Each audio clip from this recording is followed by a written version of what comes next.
Welcome to a special bonus episode of Public Power Underground. Public Power Underground is Public Power's premier infotainment program that covers public power and public power adjacent news from a power department's perspective. I'm Paul Dockery, the creative director of Public Power Underground and manager of the power department for Clatskanie PUD. In this bonus episode, Matthew Shretnick, Humaira Falkenberg, and I talk to Jesse Jenkins about electric utilities' role in the energy transition, especially public power. We also play a dorky intermission game called Parametric Uncertainty or Structural Error, and hear Jesse's thoughts on a wide variety of electric utility topics. Matt and Humaira are regular contributors to Public Power Underground, but in case you aren't familiar with our podcast, I'm going to give you a brief introduction. Matt is the Power Planning Supervisor and Staff Counsel for Eugene Water and Electric Board, normally shortened to EWEB. EWEB is a water and electric utility that serves the community of Eugene, Oregon. Humaira Falkenberg is the Power Manager for Public Utility District Number 2 of Pacific County. Pacific County PUD is a customer-owned utility providing electricity, water, and wholesale telecommunications services in Pacific County, Washington, located on Washington's southern coastline. Before we transition to the conversation with Jesse, a word from our presenting sponsor. The presenting sponsor of Public Power Underground is the Energy Authority. The Energy Authority is a nonprofit energy portfolio management company owned by public power entities like us. TEA's mission is to help clients maximize the value of their assets and meet their power supply goals. TEA does this by providing expertise in energy training, and advanced analytics, renewable solutions, and a whole lot more. Over 60 public power utilities have partnered with TEA to tackle their energy future. So if you are looking for an energy authority to partner with in navigating the uncertain future of our industry, visit teainc.org. That's teainc.org. The Energy Authority, there is underground as it gets. All right. So today, Humaira, Paul, and I are joined by Jesse Jenkins to talk about electric utilities, and specifically public power's role in the energy transition. Jesse Jenkins rocketed to stardom while he was still at the University of Oregon with the blog Wathead.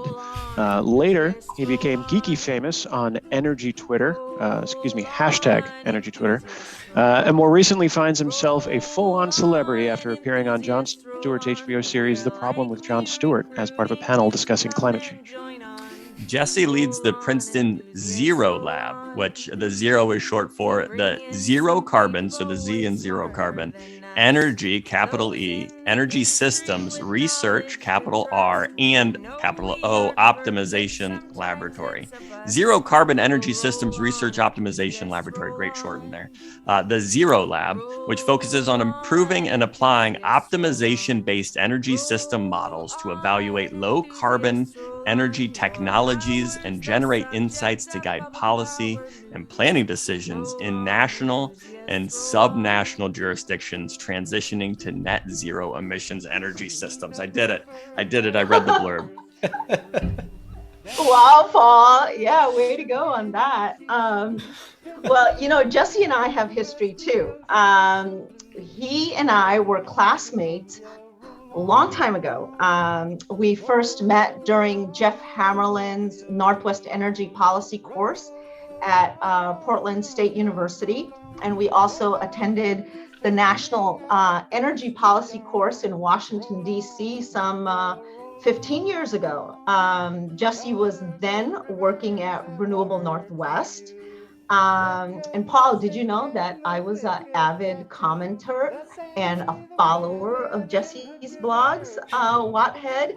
I believe it. You both seem like energy nerds. Like you're my people. Like really geeky energy nerds. Nerds of the you world. And I can. Watheads unite. Yeah, Watheads unite. Enthusiasts. I thought we went with enthusiasts. Yeah.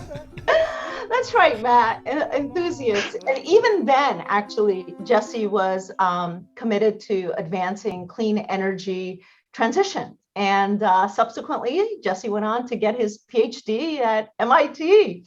So what a blast from the past, Jesse. Welcome.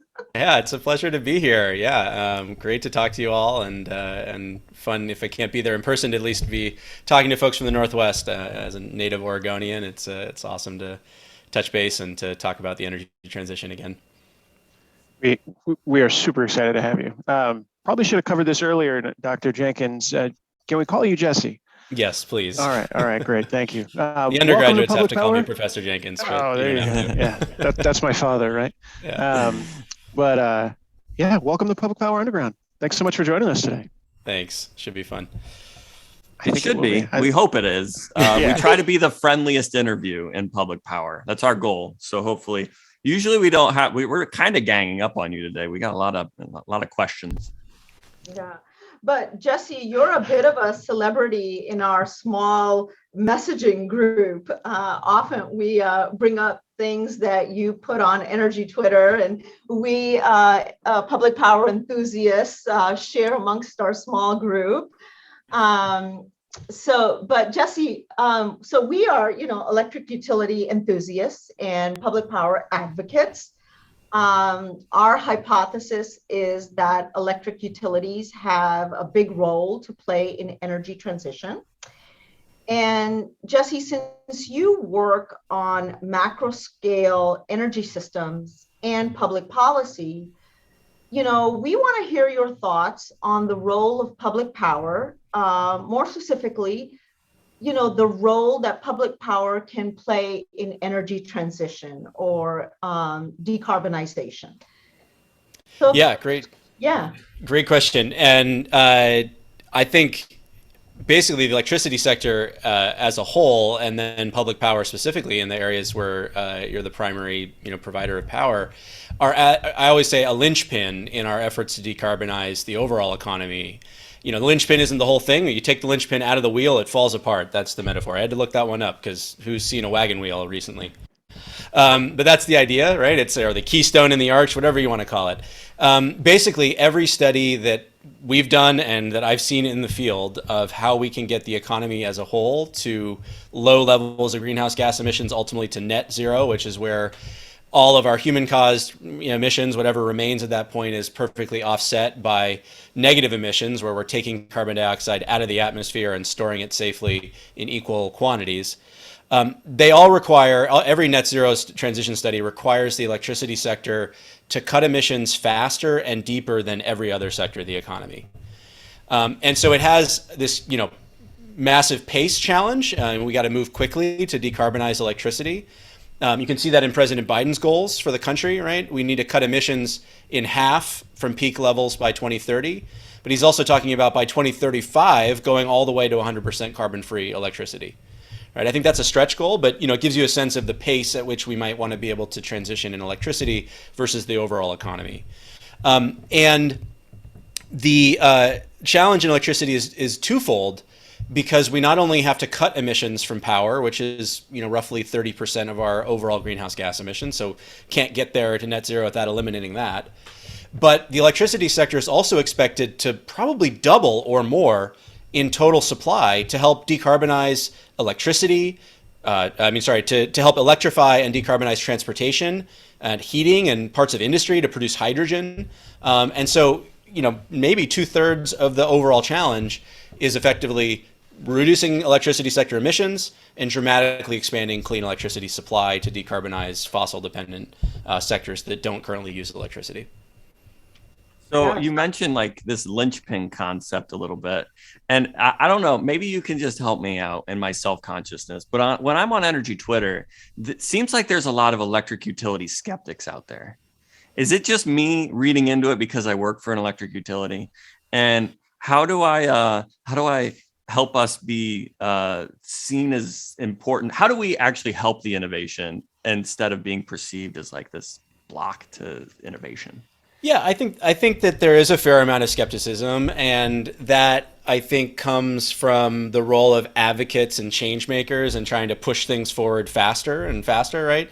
And electric utilities play a critical public function, right, in providing reliable, constant electricity supply to all of our modern needs. And I think by that nature are a bit more conservative than advocates of, climate policy or the like. And so, that creates, I think, a productive tension, right? I saw this in my days at Renewable Northwest, where I was on the side pushing a little bit faster, but with a lot of, well-intentioned, smart folks on the power, the public power, on the utility side, wanting to chart the same path, but being focused on a whole set of other priorities as well. So I think there's a tension there, and I think it leads to some frustration. Why can't we just do this faster? It is a global crisis. So, you can understand the strong emotions and the motivations to try to cut greenhouse gas emissions, to reduce pollution from fossil fuels as quickly as possible. And when you have a utility, person come in and say, well, actually, it's a bit more complicated than that. We have to do it, people can start to get frustrated. And so there's a bit of that, which I think is unavoidable and probably productive as well. There's also the challenge, and this varies from utility to utility tremendously, that some utilities are trying to preserve the value of their incumbent investments. Right. I mean, that's their economic base. They've invested for decades in building out this energy system, and they're going to try to get as much value out of that as they can. And if that means holding on to fossil power plants longer, using coal after it's, really should be retired, those kinds of things are in the financial interest of a lot of utilities. And so they're also going to push back against this pace of change that we might need from a public perspective. And, and that, again, varies very much from utility to utility. And over time, as those assets get, bought down and amortized, that transition gets easier.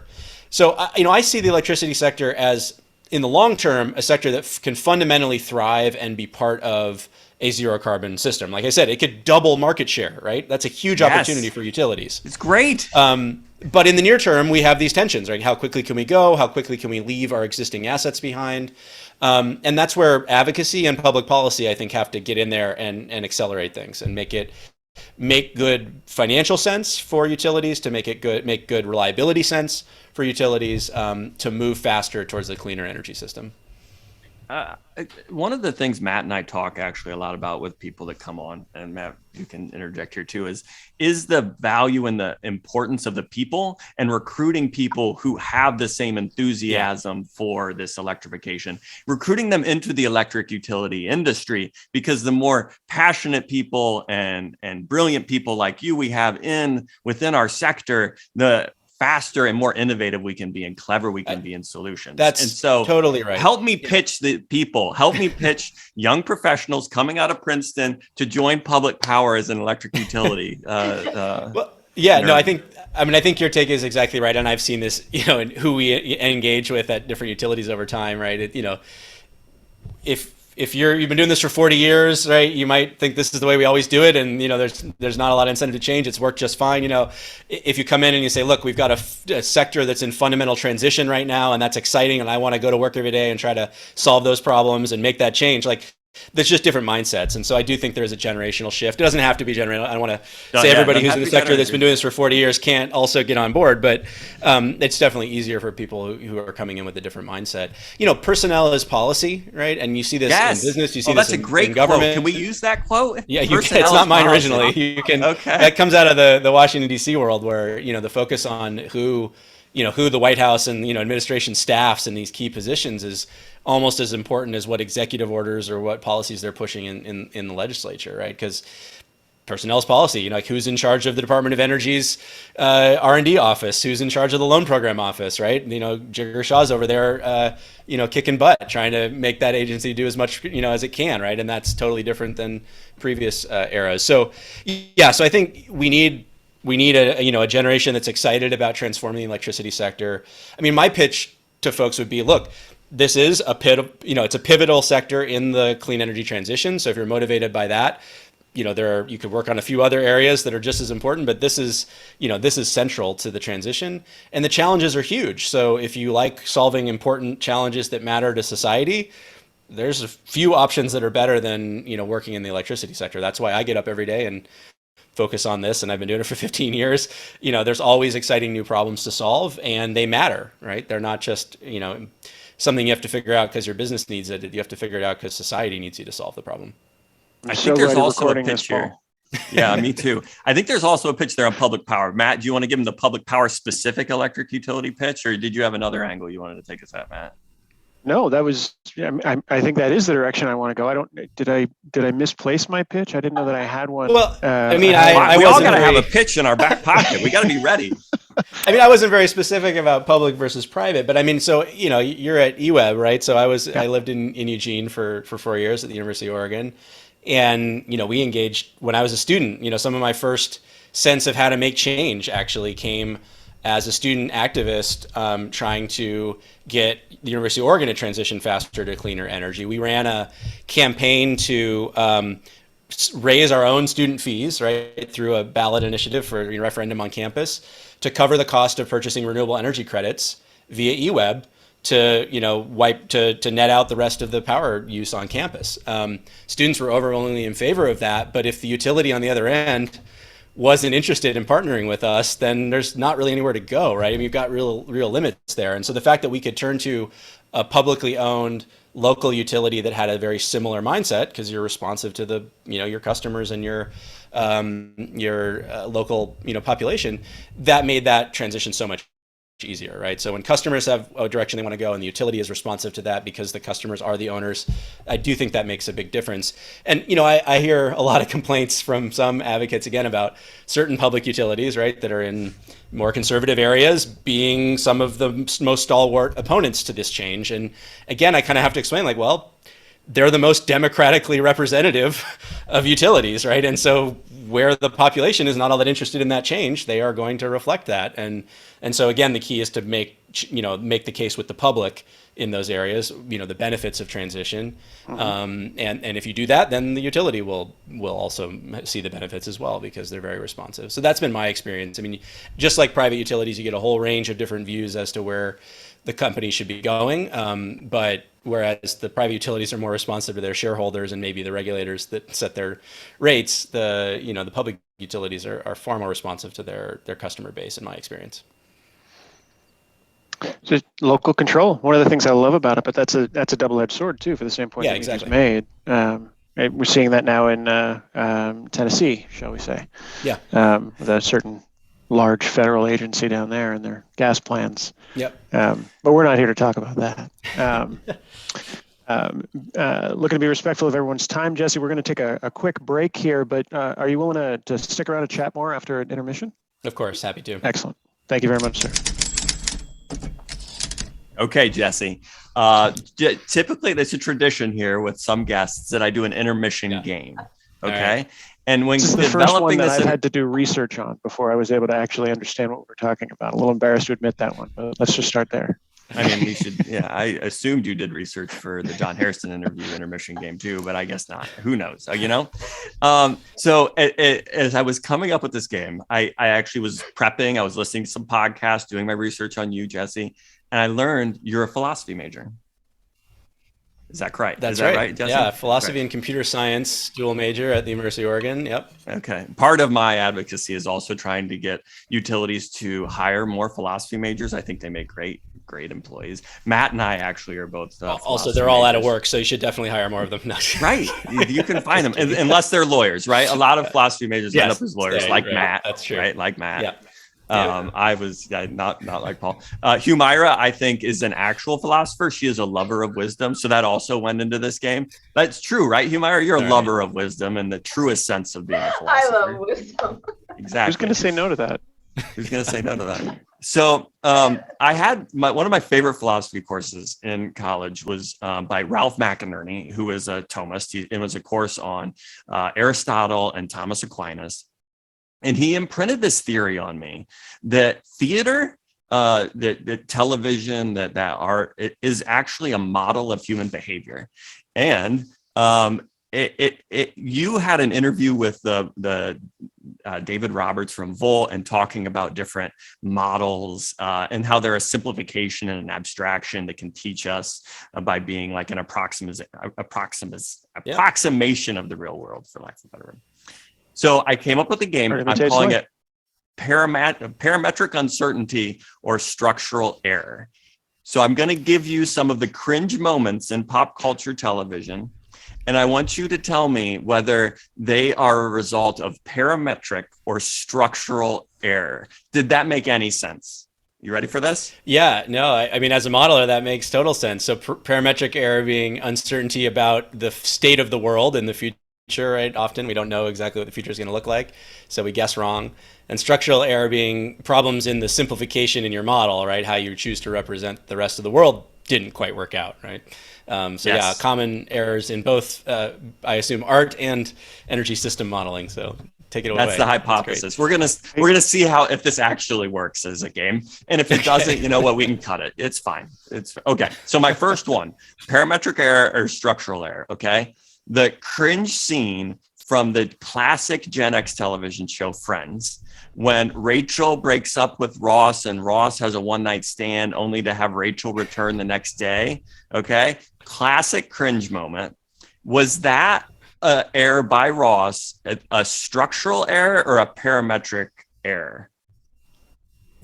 Yeah, that one's tough without knowing what's going on inside Ross's mind, but I think it could be either. In some cases, the easy answer is it was a parametric error. He thought they were really breaking up and that Rachel would never come back. But it might also have been a structural error about his model of what being on a break actually means and what he was allowed to do or not do.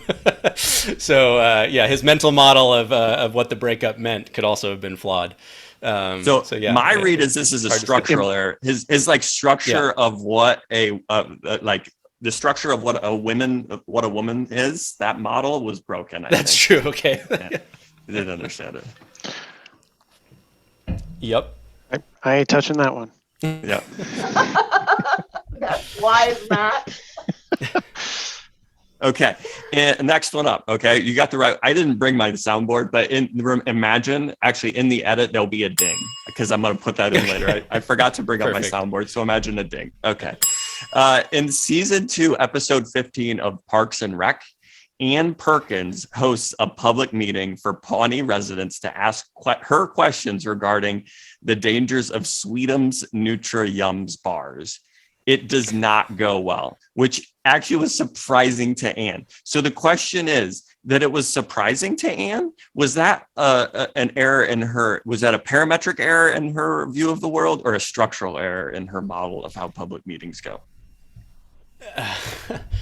So I'm going to go with a parametric error on this one because she should know, having experienced many a public meeting, how unruly the crowd could be. So I'm going to guess that she did not anticipate, so this is uncertainty in her parametric assumptions, the response from the crowd. So I'll go with parametric on this one. Okay, I'm learning something here. With that definition, with that explanation, I agree. I agree with Jesse on this one. Paul and I talked about this. You're just learning I'm a good philosopher. I can argue either side of this and make the definitional case, right? The answer is always, it depends. Absolutely. Yes. And you know what I respect, Jesse, is you're giving the exposition of the answers, which I think is what your undergrads are learning too. Like you have to give your answer, but then back it up, right? We literally that's how we do true false assignments in my class. Is you do true false, but then you actually have to explain your answer, and half the score is did you actually explain it right? Because otherwise you got a 50-50 chance of being right, and you just flip a coin. Not a lot of value in that. That I can do. If it show your work, that's a different story altogether. Yeah. But I can justify it all day. Yeah. Okay, I have another classic moment. Okay, in season 1, episode 8 of Ted Lasso, one of the favorite shows of Public Power Underground listeners and viewers. Everyone. Rebecca's ex-husband Rupert disrespects her in front of Ted. The coach, Ted, intervenes and calmly challenges Rupert, the ex, to a game of darts. Did Rupert make a parametric error or a structural error by accepting Ted's challenge? Yeah, so again, you could argue either way on this one, but I think I'm going to go with structural error because I think that Rupert has a self-inflated model of his role in the world and or of Ted and what Ted's capable of. So I think he would repeat this error in many, many contexts. It's not just about underestimating Ted. I think he just has an inflated view of himself and his role in the world as his mental model for everything because he's so used to succeeding. Yeah, I mean, you did a great job of justifying your answer, but I'm here to say you're wrong. I mean, Princeton professors can also be wrong. That's something we should all know. But I get half points for writing down my work. Half points for a great answer. It was clearly a parametric error because Ted had been throwing the darts with his right hand, and then at the moment he was like, "Oh, I forgot I'm left-handed."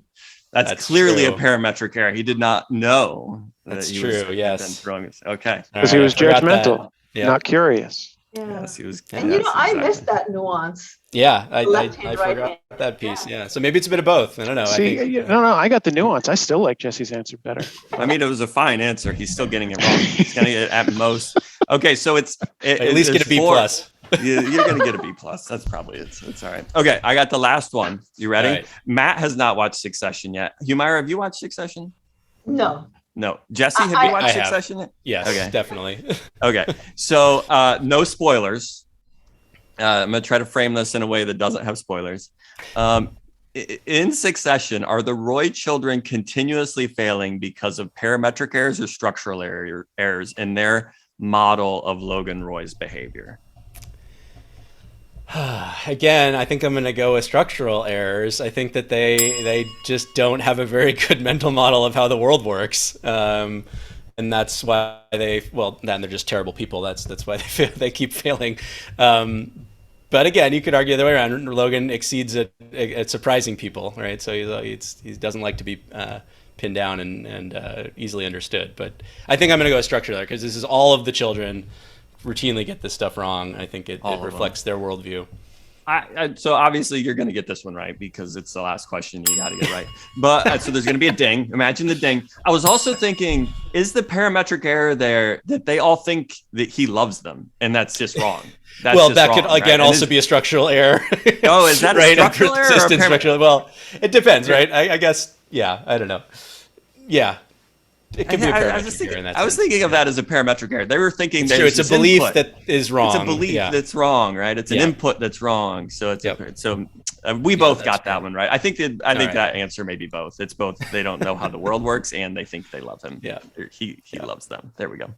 So this is another first for me in that I had to do research before the game, and now I'm going to have to do research again after the game. You got to watch at some point. You're going to have to watch Succession, Matt. That's really to keep going. There's no getting around it.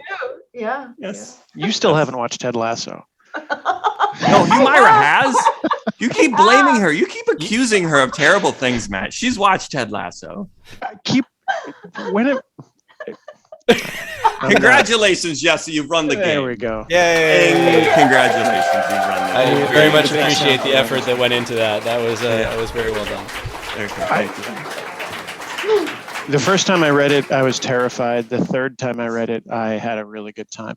Matt's so embarrassed that I asked you all those questions. But not at all. I think that was fantastic. Incredibly enlightening, actually. Okay, we're ending with the intermission.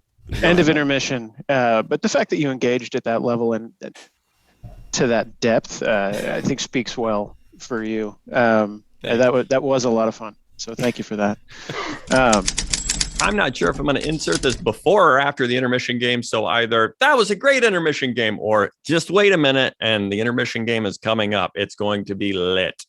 But before we get there or before we get back to our interview, another word from our sponsor, the Northwest Public Power Association. The Northwest Public Power Association believes in public power. For 82 years, NWPPA has supported public power utilities and other associates in the greater Pacific Northwest by offering education, training, communications, government relations, and services like RFP and job postings. In addition to public power, what else is important to NWPPA? Local control, member needs, integrity, and quality products and services. Today, NWPPA proudly serves 155 member utilities and more than 325 utility industry associate members. Learn more or register for a class at nwppa.org. That's nwppa.org.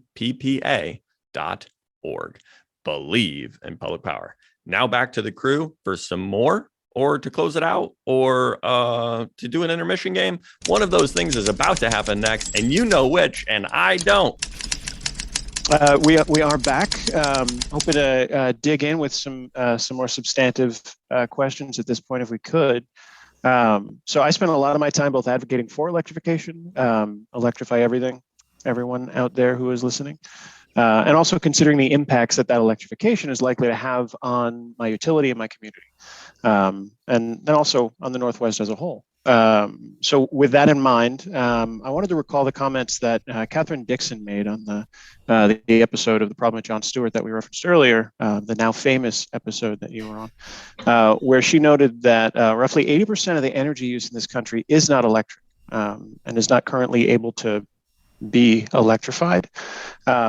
We're moving in that direction, and that's a huge chunk of our energy consumption overall. It includes end uses ranging from agricultural, commercial and industrial processes, along with those that we tend to hear the most about, like transportation, heating, and the like.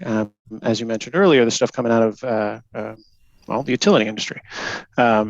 So I have two questions here that I'm going to try and wrap into one. How much of that 80% or of that chunk can we expect to become electrified or to be eligible for electrification? And for us, is a Northwest RTO necessary for us to get there? Ooh, that's a good question.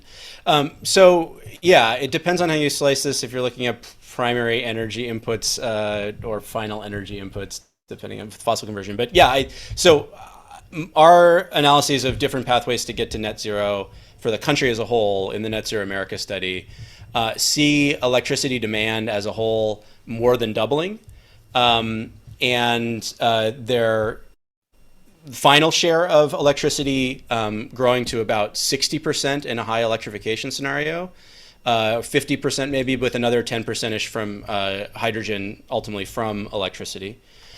If electrification doesn't proceed as rapidly, then the share could be more like 35% or so. The overall final energy demand also drops substantially if we electrify, because a heat pump isn't creating energy, it's just moving it around. And so it is 3, 4, 5 times potentially more efficient, unless it's really cold out, at heating your building than even in the most efficient electric boiler or resistive heating. I remember living in rental apartments in Eugene, and there was quite a lot of resistive heating there because of the low rates that EWEB has historically offered, right? So not the most efficient way to heat the house. And in an internal combustion engine, you lose 4/5 of the energy from the tank to the wheels of the car. Whereas an internal combustion engine, an electric motor is more like 85% efficient, 80% efficient, and so we can get 3 or 4 times as much energy out of each electron or each kilowatt hour in our battery as you can a gallon of gasoline, or this equivalent amount of energy in a gallon of gasoline. So we see total, if in a high electrification scenario, we consume about 32% less energy overall in final energy services, even as the economy is growing steadily through the next 3 decades. So reductions in total final energy demand, large increases in energy services and the strength of the economy. Some of that comes from efficiency, but about 2/3 of that reduction comes either directly from electrification and those benefits that I just talked about, and from reductions in energy consumption in oil refining, because we're not buying all that gasoline and diesel and refined products anymore. So it is just central to getting the job done efficiently and cost effectively to really ramp up that share. So it grows from 20% to maybe 60% of a smaller overall pie in the future. Now, it's not everything, and like Catherine said, there are other sectors that we can't electrify. But the first order of business is figure out what we can electrify, get those on an ever increasing and growing grid, and we can knock out a good chunk of the problem that way. Yeah, thank you for hitting on that. The efficiency gains that, like an electric motor is just it's just more efficient at doing the work of transportation, right? Yep. And the heat pump is just a more efficient way of doing this work.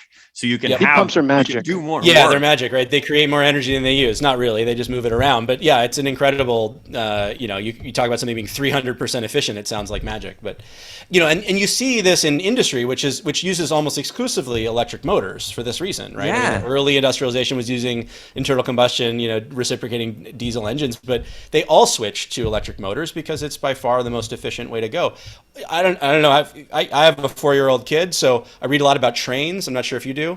All the diesel trains are using those diesel engines to produce electricity for electric traction motors because they're just that good, right? The only way you can move a giant freight train is with an electric motor. So yeah, the internal combustion engine on its way out, right? We're just going to have better vehicles with electric, drivetrains. The other thing that's actually interesting is that for things, if we in a low electrification scenario, if we have limited amounts of biomass that we can sustainably harvest, because that's one of the ways we can produce zero carbon fuel for things we can't electrify, if that's limited, then our low electrification scenarios that have less end use demand for electricity actually need more electricity generation. Anybody guess why? I'm the professor, so I got to put you on the spot.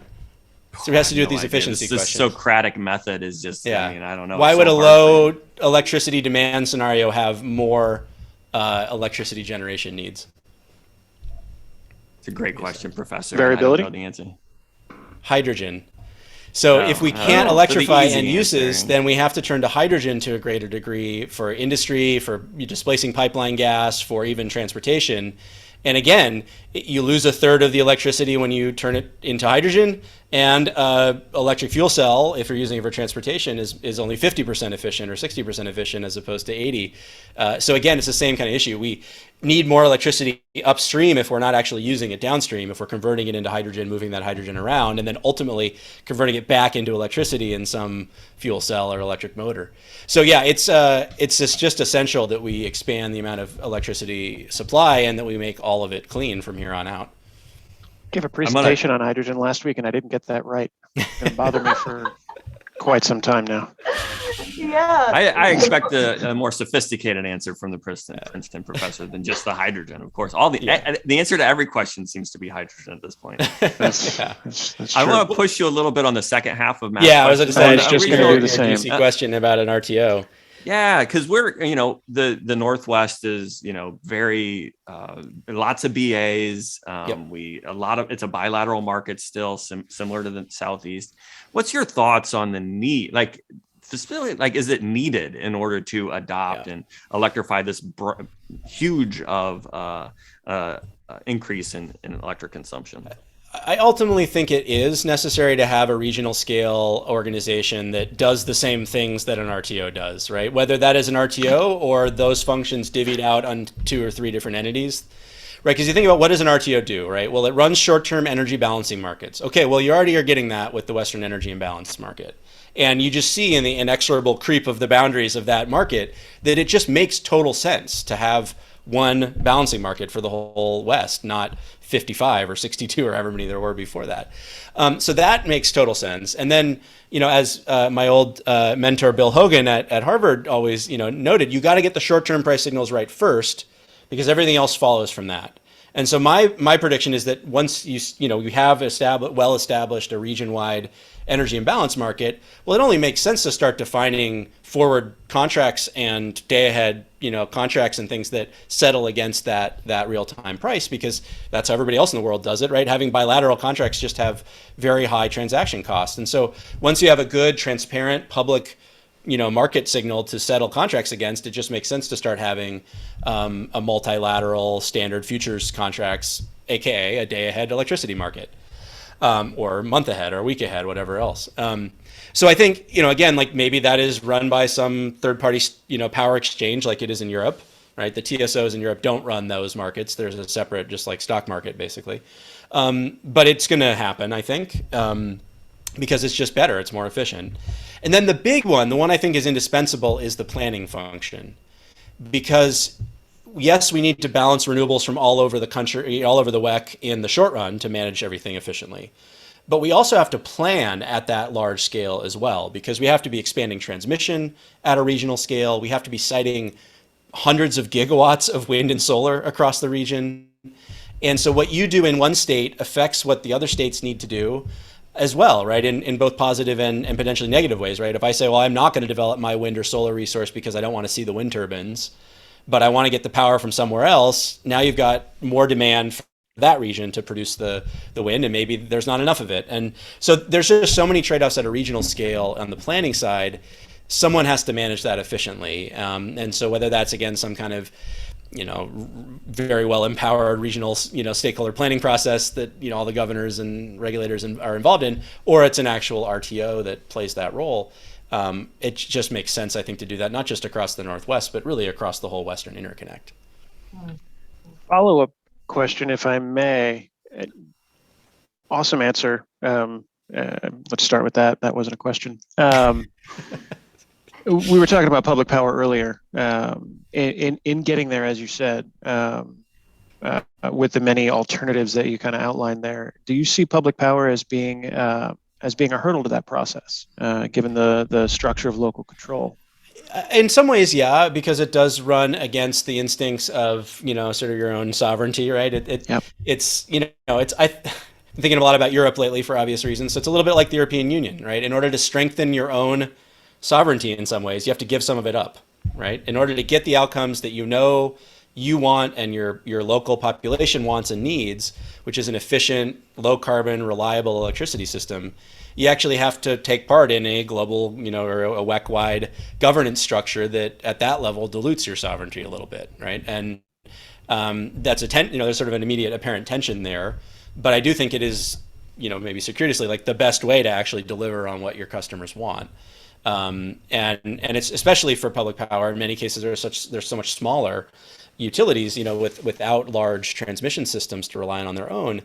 The only way you're going to benefit from the regional nature of an efficient, reliable, low carbon energy system is to participate in something like that. So yeah, I think it's a challenge because it does go against the cultural mindset, the governance mindset of public utilities, many of them anyway. But in the long run, I do think it's important. And like the EU, the best way to strengthen your own little province is to give up some of that sovereignty to a larger entity. That isn't to underestimate all of the challenges that go into developing a governance structure that makes everybody happy, which I think is the central challenge there. But I do think it's worth tackling, and the benefits are huge.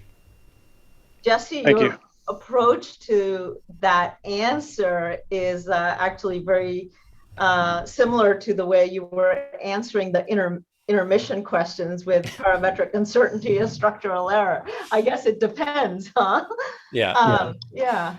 So, well, thank you for that thoughtful response on the role that RTOs could play. And certainly in the Northwest, we have within California a Western energy imbalance market, and CAISO is undertaking the day-ahead market proposals. Yep. And concurrently, SP Market Plus is happening at the same time. So there's the timing of this discussion is really spot on. I've been thinking that, Jesse, in the last 15 years since, our energy policy course and when you were at Renewable Northwest, it seems to me that your approach to energy transition and decarbonization has become more nuanced. So I was wondering if you could speak to the evolution in your thinking about energy transition and decarbonization for the electric sector. My recollection is initially at that time, you were really focused on flood the electric sector with renewable resources, with non-synchronous resources. And it seems now with the work that I've seen more recently, it's much more of a portfolio approach in the sense that you're balancing fuel-saving resources like wind and solar with fast burst resources, and that there's also a need for flexible base resources such as nuclear or storage hydro. How has that come about for you? Could you give us some visibility into that?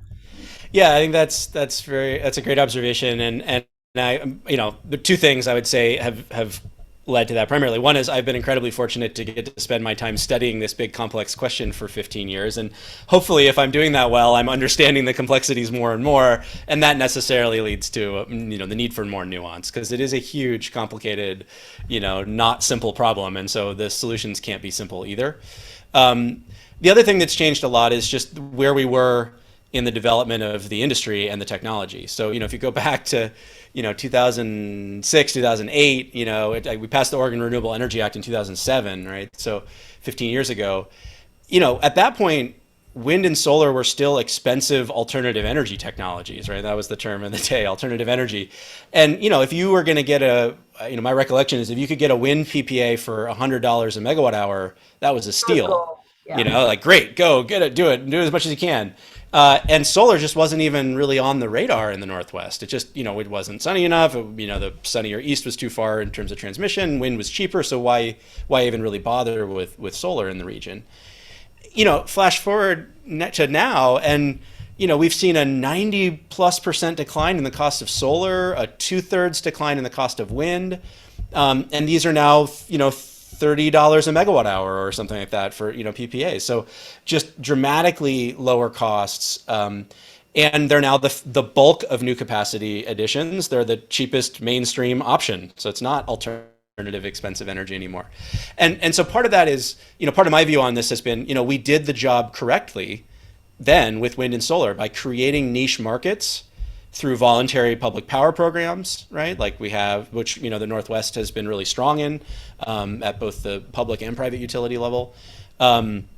And through policies like the renewable portfolio standards, local tax credits, the federal tax credits, which created the market demand for these technologies, along with much of the rest of the world, right? It's not a US only story. Germany and Italy and Spain were contributing to subsidies. China was ramping up the supply side. But collectively, as humanity, we invested in these technologies and in deploying them when they were expensive to make them cheap. And we succeeded in doing that. And so it provides me a mental model of what success looks like for other challenges that we face. And so I approach a lot of my research now by basically saying, look, wind and solar kind of have it on lock. They're there. We did it.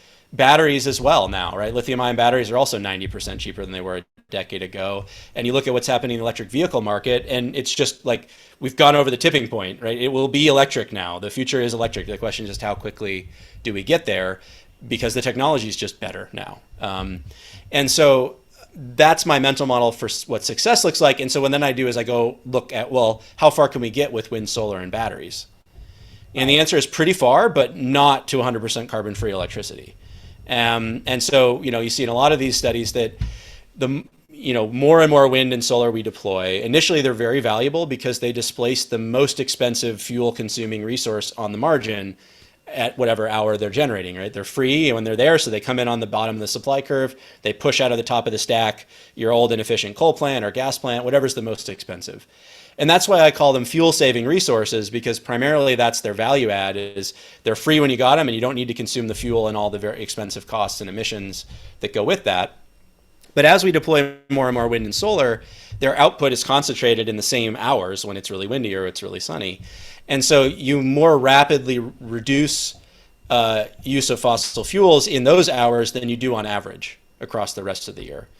And so eventually you get to a point where, like we see in parts of the West right now, where in the spring months in off-peak seasons, like solar is getting curtailed all over the region, or BP on Bonneville Power is spilling hydro because we've got too much wind and hydro together.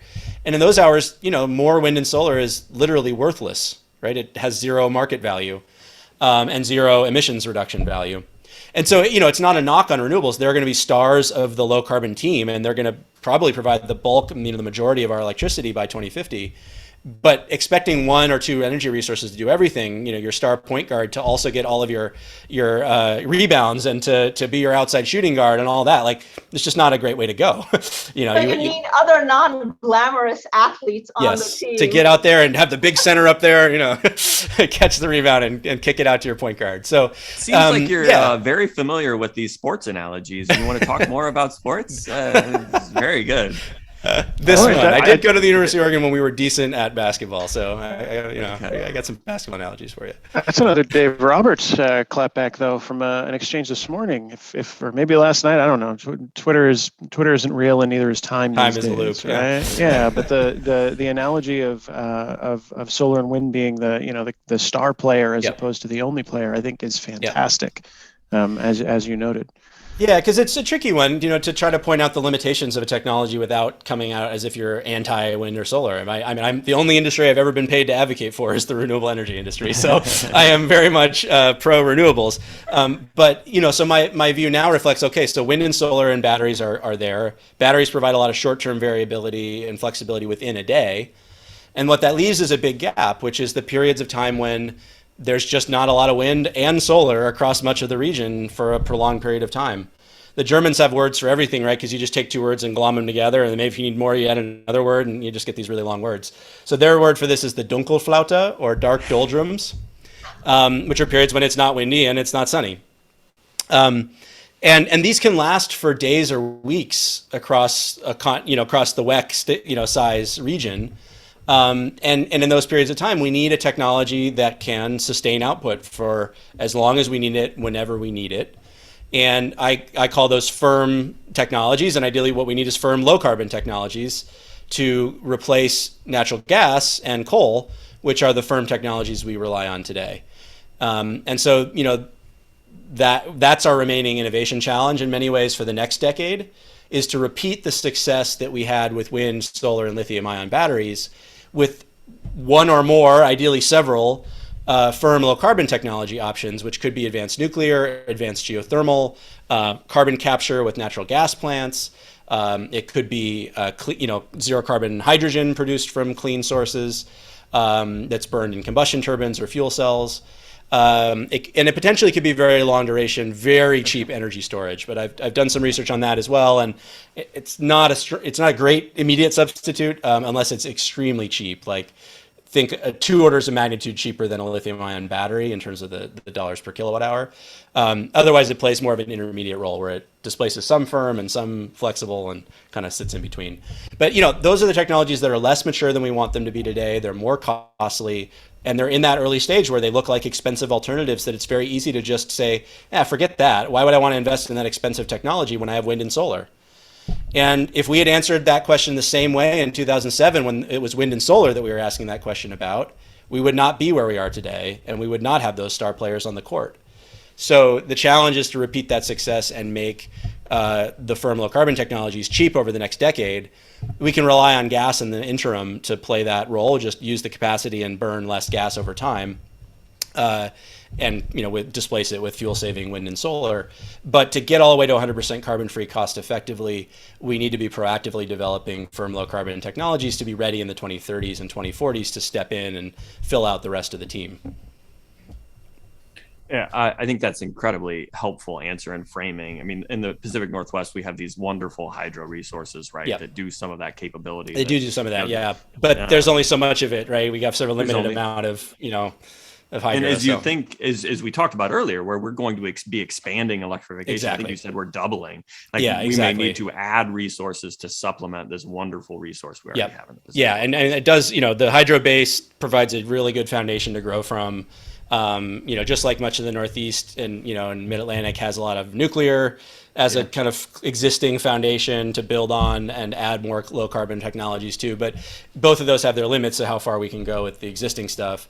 And if electricity demand is going to more than double, peak demand is going to grow in the winter in particular if we electrify heating, so that limits the role of solar in those months. We need more firm capacity than we can get out of the existing hydro system. And we can't rely on gas in the long run to do that. So the answer is firm low carbon technologies. I don't think we can ask 3 more questions.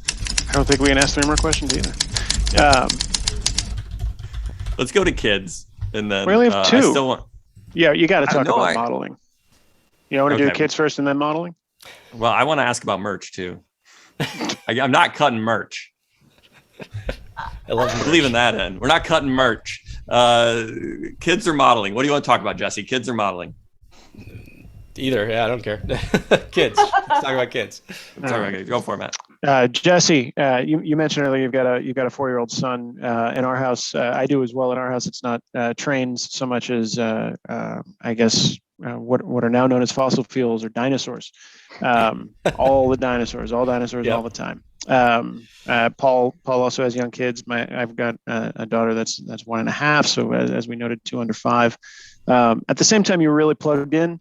As we've realized today, experienced today, are thoughtful, considerate in your approach to addressing many issues facing the world today, climate change, all the way from that to what's going on in Ukraine, for example.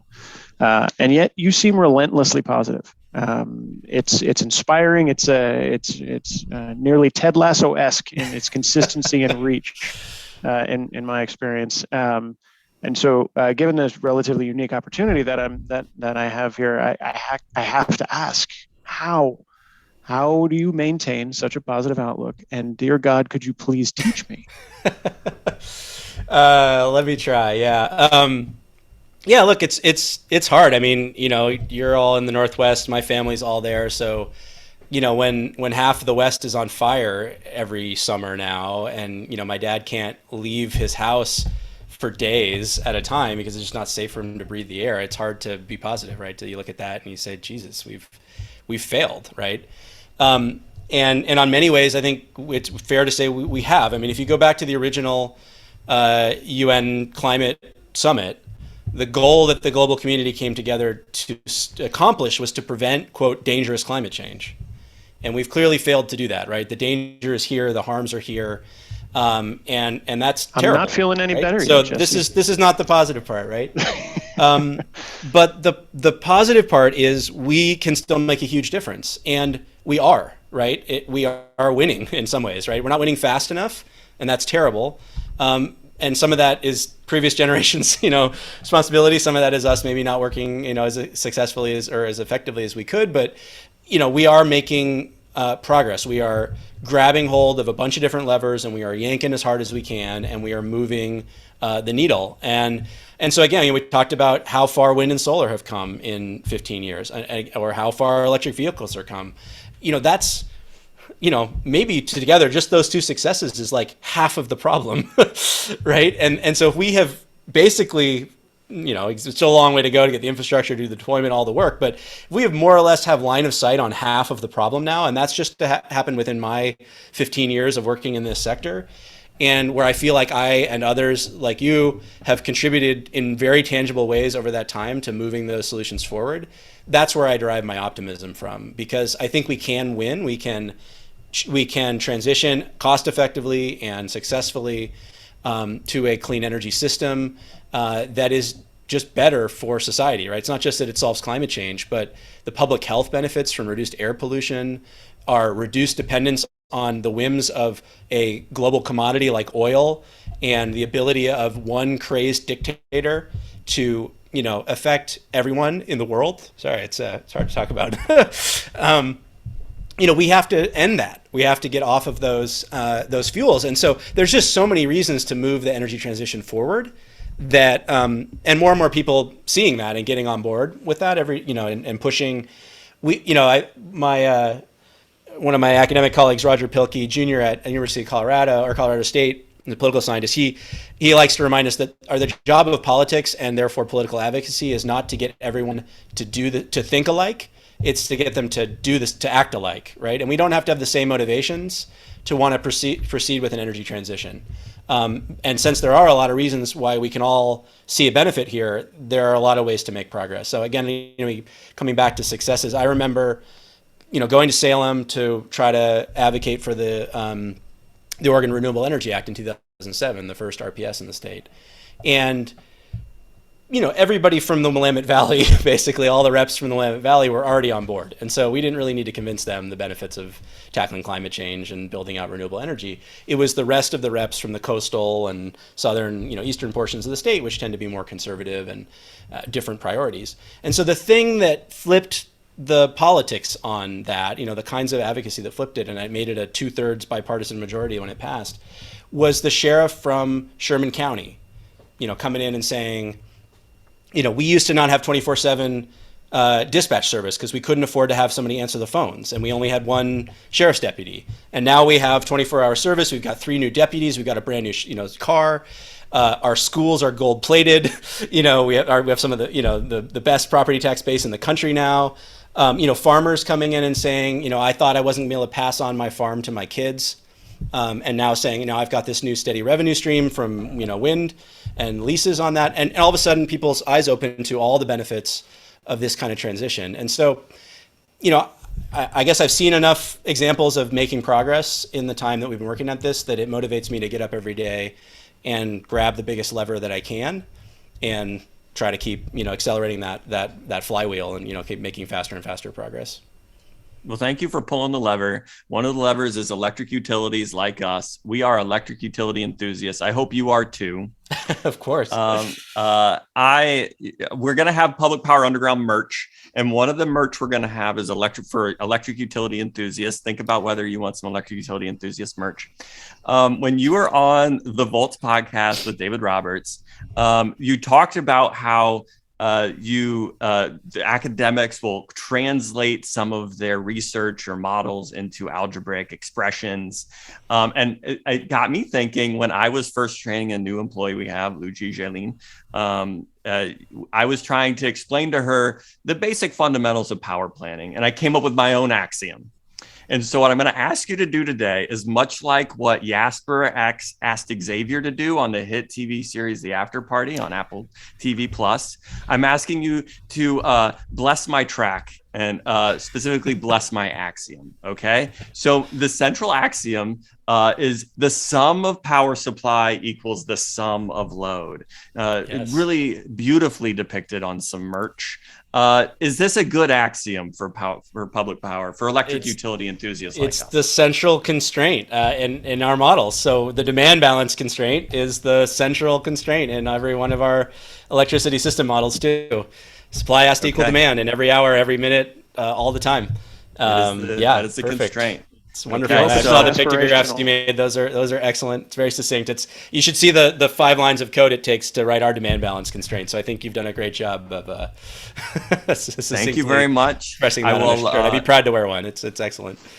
Yes, I will include I will include this in all of our advertising for the merch. I hope you will consider I would be proud to wear one. Jesse acquiring one. Yes, I won't have approved by Jesse Jenkins. It's too late. I already designed the merch. It's already coming. Everyone, the merch is coming. I'm very excited. Thank you so much. I've been hearing that for for coming months, here, Jesse, by the way. Eventually, they'll come. This has been very hopeful, and I do think, hey, we can be successful. I am always empowered by the incredibly brilliant people I interact with at electric utilities and my peers. I think that we are earnestly trying to tackle this together. I appreciate your voice in trying to tackle this incredibly important challenge. I think my hopeful message to my children and to the children of those engaging in this is we're trying. That's the message, right, Jesse? Yeah. We're trying, kids. Yep. We're doing everything we can. We get up every day. We understand, and we're trying. It's a message of hope. We're trying, and again, we are succeeding. We're moving this giant system in a new direction, and that is not a trivial thing to do at all. And it's going to take a generation's work, and probably beyond that. So our kids can pick up the torch from us in 20 years and carry it on forward. Flashlight by then. Let's electrify those too. Right. All right. Sincerely appreciate your responses. Your engagement, your willingness to stand here. I was going to say sit down with us, but anyway, thank you very much for your time and engagement. Thank you. Everything that was mentioned that can be put in the show notes will be linked in the show notes. And sincerely hope you enjoyed yourself. We did. This was fun. All right. Look forward to having you on again soon. Sounds good. Thanks. Thank you. Thanks to Jesse, Humaira, and Matt for the informative conversation. To make sure you don't miss the next episode or other great bonus content, including maybe a link to the merch of how to buy this fantastic merch, you can sign up to for an unintrusive newsletter with links to all the ways to consume our fascinating content at publicpowerunderground.substack.com. That's right, Public Power Underground has a Substack. You can also find our content on YouTube, Spotify, Apple Podcasts, or your favorite podcast app. You don't have to be subscribed to News Data to get this podcast, but it sure makes our podcast make a lot more sense. That's all for this week. Thanks for tuning in.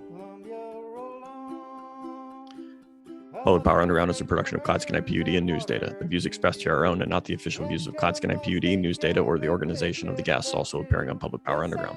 Public Power Underground is public power and public power adjacent news from a power department's perspective. It's written and directed by Cloud-Sky PUD's Power Department, led by me, Paul Dockery, and it's edited and published by the stellar team at Pioneer Utility Resources, led by associate producer Sarah Wooden. Our theme song, Roll On Enthusiasts, was rewritten, performed, and recorded by Aaron Guillory and Ian Bledsoe. Public Power Underground for electric utility enthusiasts. Public Power Underground, it's work to watch.